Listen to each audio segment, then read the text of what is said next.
The idea of the coursework here is to get students not just to think about themselves as New York University art students, but what it takes to be an artist in New York. Before I lived in New York, I thought I knew a lot about art, and I didn't even realize how much more I could know. I think it's so important as artists for them to be introduced to the tactile nature of making work.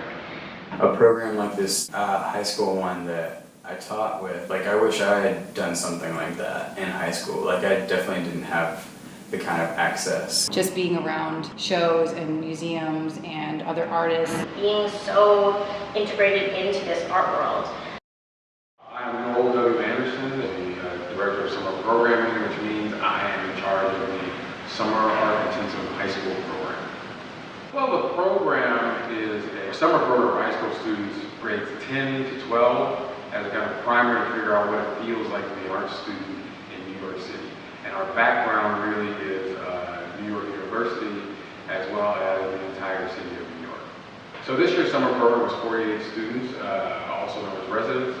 We had 3 sections of studio courses. One was painting in 2D or drawing.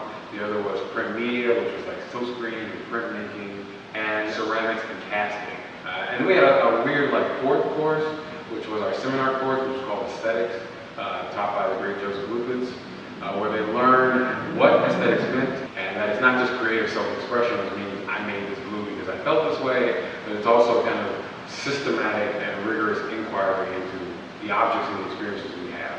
I'm not just packing this clay up against the object willingly, right? I'm checking, and if one piece of clay goes too high up, like it is right over here, I'm going to press it down, because you want to have that halfway divided line.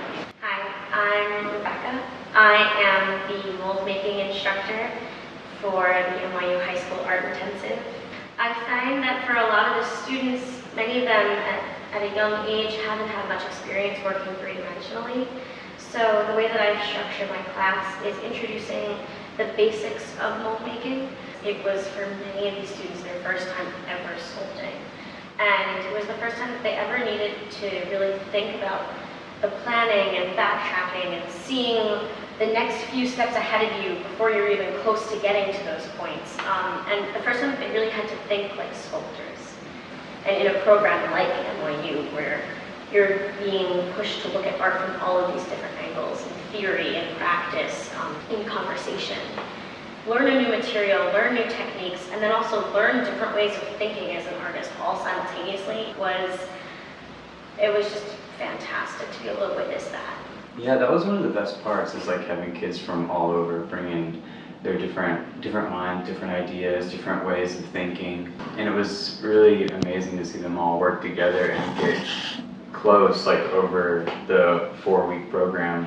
I'm Nick Doty. I'm an MFA student at NYU. I taught printmaking over the summer, and some people had done a few of the things before, but for the most part everybody was kind of starting anew with it. The kids were basically making work all day, every day, with a critique usually at the end of the week where we talk about what they'd done. Yeah, screenprinting was probably my favorite to have them do and to teach and be a part of, helping them make it work, because there's almost like an element of magic to it, right? It's like as soon as they like, you know, pull ink across the screen and see their image like on paper, like it's kind of a wonderful moment, especially for those that hadn't done it before. Like I remember a few people like literally squealing with excitement when their print turned out the way they wanted it to. But the placement is definitely more accurate. You feel like that too? Yeah, I feel better about it. Remember you ripped the canvas off? My name's Erin Schiller. I taught painting and drawing in the summer program. I don't know, I kind of let them use whatever kind of materials they wanted to. After the first introduction project, I let them choose. So I would just give them some parameters and then have them like see where they wanted to take it and really make it their own. So, you know, 15 kids per class like was really helpful. I was able to walk around and give everyone attention. And then we talked a lot in critique about strengths and weaknesses and how to get a more successful piece. It's always good to invest in like materials and surfaces that you'll want to keep around if you're going to spend a lot of time on something, even if you're not. Because then it might like motivate you to work harder? As an artist in New York, I think the biggest challenge is materials and adjusting to the limitations. Most artists don't have a car. The subway can be interesting to carry supplies and larger items on, but at the same time, there's more art to go look at here than anywhere else in the world. So just being around shows and museums and other artists and just the gigantic community here, you can't get enough. Like, you can never be full. So being here, I don't think you could top it for being an artist.